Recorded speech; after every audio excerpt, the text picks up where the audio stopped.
yonna ajosinzidde okubeera nga togoberera kuwanirizako Fahad Pro UG Calling era kusaba katambi ntirako ekigawo likinga sharingirako abala comment section akabox kajja kubeerayo pente kigenda kubeera nga tenaawo osulawo endowooza ekusinzira ensonga bugenda okubeera nga te oziraba kakatino ensonga z'akalulu ezaliwo ngenda ku z'omwezi 15 January zikutte wansi ne waggulu era ng'ensonga tezinnaggwa era nga wetwogerera ssaawa eno waliwo ebipya ebisobodde okubeera nga tebivaayo ye yali akwatidde ekibiina kya NUP Bendera Robert Kyagulanyi Ssentamu akiyongedde okubeera nga teyeekweka agamba nti okusinziira ku bigambo bye agamba nti abakulu abali mu kubeera nga tebamuyigga bagala kubeera nga tebamutuusaako obulabe era nga munage tubadde tukyali awo basenators ab'eggwanga erya America abatuula ku Congress baggwe kyoyinza okubeera nga te oyita parliament bavuddeyo ne babeera nga tebavumirira byonna byonna biri mu kubeera nga tebigenda mu maaso mu ggwanga lya Uganda era nga bavuddeyo ne babeera nga tebategeeza nti bagenda kubeera nga tebakola byonna byonna ebisoboka okubeera nga tebateeka ku mukulu akulembera eggwanga lya America Donald J. Trump okubeera nga tebamuteeka ku pressure abeko kyakolawo naddala ku nsonga eziri mu kubeera nga tezitambula mu ggwanga alyete Uganda bafudde ne bategeeza nti bino byonna ebyaliwo mu kalulu ekyamuzima kiri nti tebyali free and fair era nga bantu bangi nnyo naddala aba opposition bavayo ne babeera nga tebakwatibwa ate abalala tebamanyikiddwa wa we bali ssaawa eno era nga bavudde ne babeera nga tebategeeza nti either Donald J. Trump omukulembeze w'eggwanga lya America abeere nga te avaayo abakulu abenyigira mu butereevu kubeera nga te babako embeera gye bateekawo babeere nga tebateekako sanctions oba babeere nga te abaako embeera gyateekawo naddala ku nsonga ya security enkolagana ya America sako n'eggwanga lya Uganda era nga byonna byonna ngenda kubeera nga tebikutirawo awo osobola okubeera nga te ensonga ezo ozewulira ku basenators bano bakulembeddwamu omukulu amanyikiddwa nga Jean Shaheen ate omulala amanyikiddwa nga Korebuka era nga bano bo bavudde ne babeera nga tebategeeza nti byonna byonna bagenda kubeera nga tebabikola okubeera nga te Donald J. Trump bamuteekako pressure asobola okubeera nga te abaako kyakolawo so ngenda kubeera nga tebikutirawo osobola okubeera nga te omanya embeera nga bwegenda mu maaso sayidi ze bwena bakugyeyo ngenda kuterawo ne Bobi Wine alina obubaka obukambwe basobodde okubeera nga te aweereza eyo nno gyasobodde okubeera nga te yeekweka jjukira mukyala we Babi Kyagulanyi yasobodde okubeera nga te alumbibwa era nga alina obubaka obukambwe bwasobodde okubeera nga te aweereza bwena bakugyeyo ngenda kwongerezako n'obutabi obulala bungi nnyo subscribe nga akade ka notification bell kakoneko kajja kubeera nga te kakwalatinga buli bwendabadde se video shekasha musomo wa dua omunoonyako wajja kubeera nga takulombereddwa ebikyaganye abijja kubeera nga tebisumuluka kamere nga tekuterawo ensonga zino ate oluvannyuma zijje n'amawulire amalala mangi nnyo sebaawo. Breaking news mu mawulire ge tulinawo baseneta mu ggwanga lya America bavuddeyo ne bawandiikira Donald Trump pulezidenti wa America ekiwandiiko okuvaayo okulambulula ku nsonga ezigenda mu maaso mu ggwanga lya Uganda oluvannyuma lw'akalulu akaakubwa ennaku z'omwezi nga 15 omwezi ogwa January 2026 bano bagamba nti akalulu kano tekaali ka mazima na bwenkanya olw'ensonga akalulu kano kalimu emivuyo mingi ambwa akakiiko akulira ebyokulonda kaali kamaze okusalawo dda wadde tebanagenda mu kalulu nti ono yalina okuwangula mbu kalimu okutta abantu okusiba abantu abavuganya gavumenti kuliko okujjako license ku bibiina ebirwanira eddembe ly'obuntu okujjako intaneti saako n'abantu okuttibwa abalwanirira eddembe lyabwe so kino bagamba nti baseneta bonna saako n'abantu abalala baveeyo bayimirire wamu ku nsonga eno okulaba nga ensonga eno egguka era ne basaba Donald Trump pulezidenti wa America okuvaayo okulambulula ku nsonga eno bulungi ddala awo we tuli tambuza video etuke ku buli Munnayuganda yenna gyali. Leo Bannayuganda abamu mutulaba kama tumutuyita kapa. Kati Babi zino stories zemupanga panga. Mujja Bannayuganda ku mulamu. Bino bye mulimba tesimanyi Babi bakuwambya ate ne bakuwamba ate ne bakuta. Gavumenti ya wano ng'eyagala okufuna Bobi Wine tesobola kumala yadde essaawa ebbiri.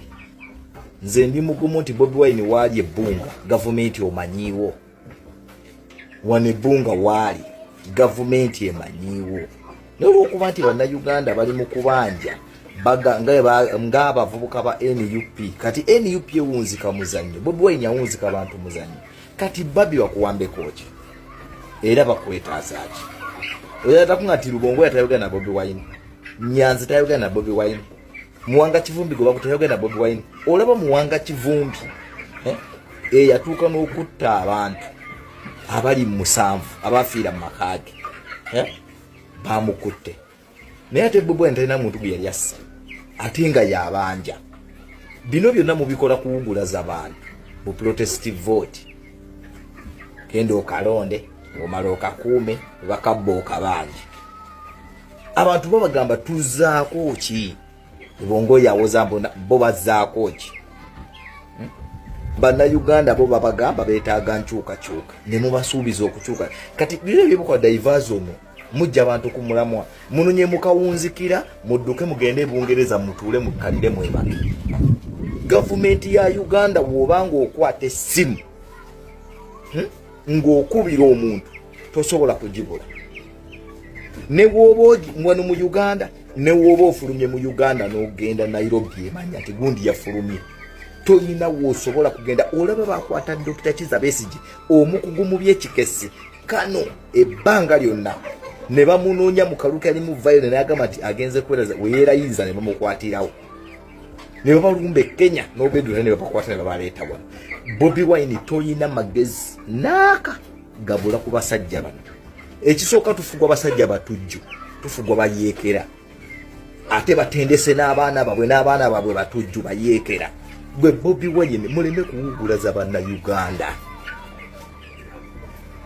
Eyo na diversion gye mukola. Era mu bannayuganda mbabuulira abakyali mu level erowooza nti mukyayinza okugenda ku nguudo ne mwekalakaasa.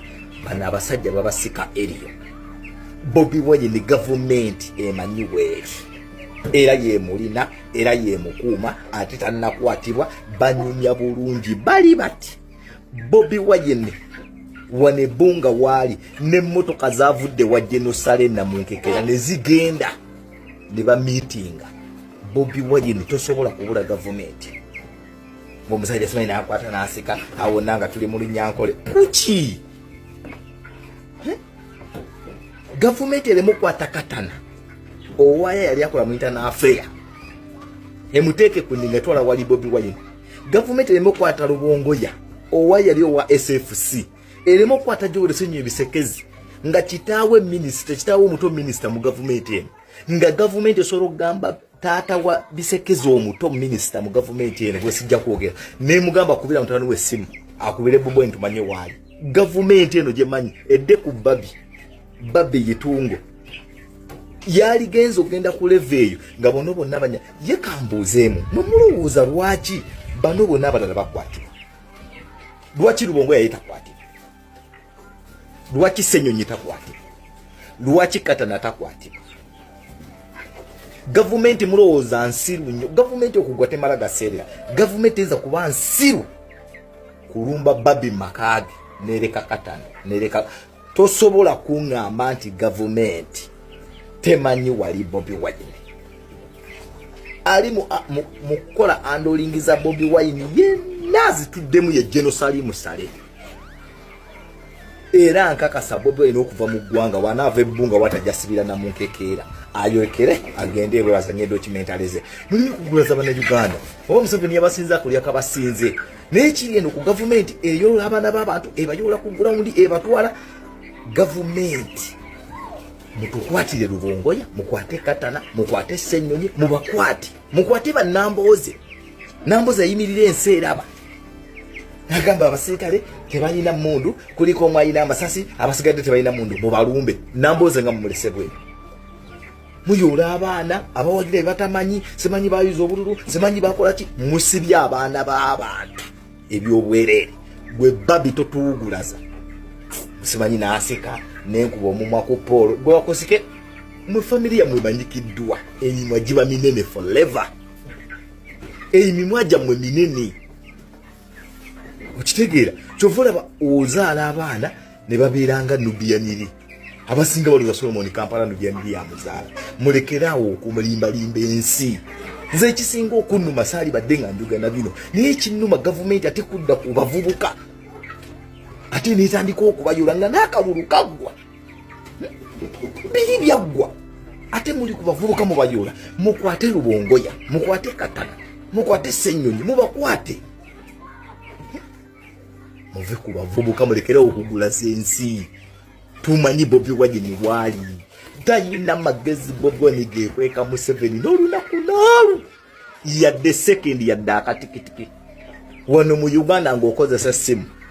ng'oyita ku nguudo z'e Kampala ng'amayumba galiko kamera basobola n'okuzzayo surveillance kamera emabega ne balaba yafulumiddewo makaage ne balaba oluguudo gayaza road ne bakebera wampeewo ne bajja ne bakebera paka olwamulaba gavumenti emuyina erina muzanya documentary olw'okuba akalulu kawedde temukyalina kimugaba bannayuganda nti bannange okubanja kwatulemye tokkirize tugaane kati Bobi Wine azikirira akkirira temuddamu kugwaza bannayuganda mulekerawo n'okwata abaana gavumenti mutuyambe mubeesonyiwe abannayuganda abamu ku mmwe abali mu kubeera nga mupostinga ebyekisiru obudde buno mba sikutegeera nga tukula twakulanga ne maama ne taata n'abaana ng'okula ne bazadde bo bombi obudde buno we no longer have that chance. We no longer have that chance. Abaana abawala bafumbirwa ng'omusajja ali bweru nga yali yekka n'abaana ne obwo bufumbo ki si kwagala eba mbeera yebeeganye. Abaana tubazaala ne tubaleka eka ffenna ne tugenda ku byeyo si kye tuba twagala naye omusajja atufuze bubi. We all know that. And before you come here on the internet and post shit, baamu naako obuntu. Fellow Ugandans and friends of Uganda all over the world, my name is Kyagulanyi Sentamo Robert, also known as Bobi Wine, and today is the 24th of January 2026. It's exactly 8 days since I escaped from my own house following a raid that was carried out by the military and police at my home on the orders of Muhoozi Kainerugaba, Museveni's son, and the Chief of Defense Forces. We had gotten earlier intelligence from our friends within the army that he had issued orders to his men to come and harm me.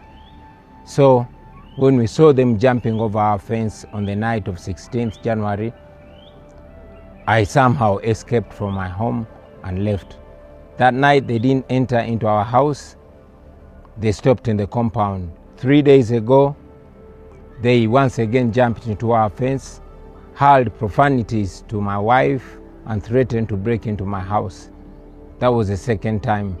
Now last night was the third time for them to raid us. They came in hundreds, according to my wife.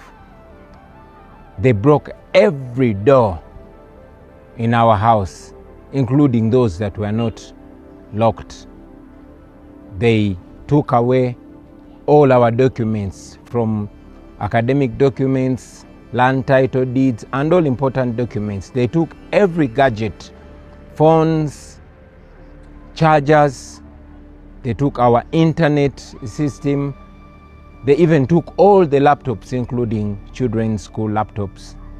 They also took away our CCTV camera system and destroyed anything that they could destroy, broke glass and cut even our chairs. They put my wife on gunpoint, demanding that she shows them where I was. They even forced her to remove the passwords from her phone and our laptops, but she refused. Well, these and many things that Museveni's regime is doing through his son and his other people are not signs of strength. These are signs of weakness. If Museveni claims that he won the election, why is he panicking? Why is he doing all manner of terrible things? Why is he harassing people? Why is he harassing me and my family? Those are signs of shame. Those are signs of illegitimacy. Now my message to you, fellow Ugandans, I am not in my home because I still want to be able to speak to you like I'm doing. I'm not in my home because my life is threatened.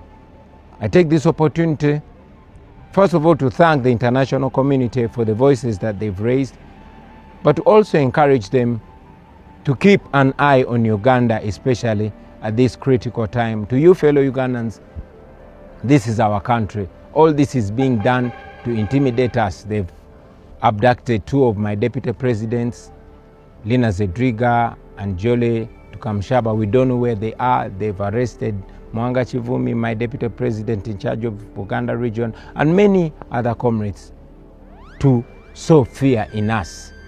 I encourage you to be strong, to be smart, to be creative. These people are not as strong as they purport, and indeed they are not as smart as they are. They failed to find me for 8 days. I also tell you that we must never give up. Uganda is our country and we must fight and liberate it. I will resurface at an appropriate time to forward our struggle. In the meantime, I'm not home because I'm trying to keep safe, I'm trying to keep alive, and I want to keep communicating to you.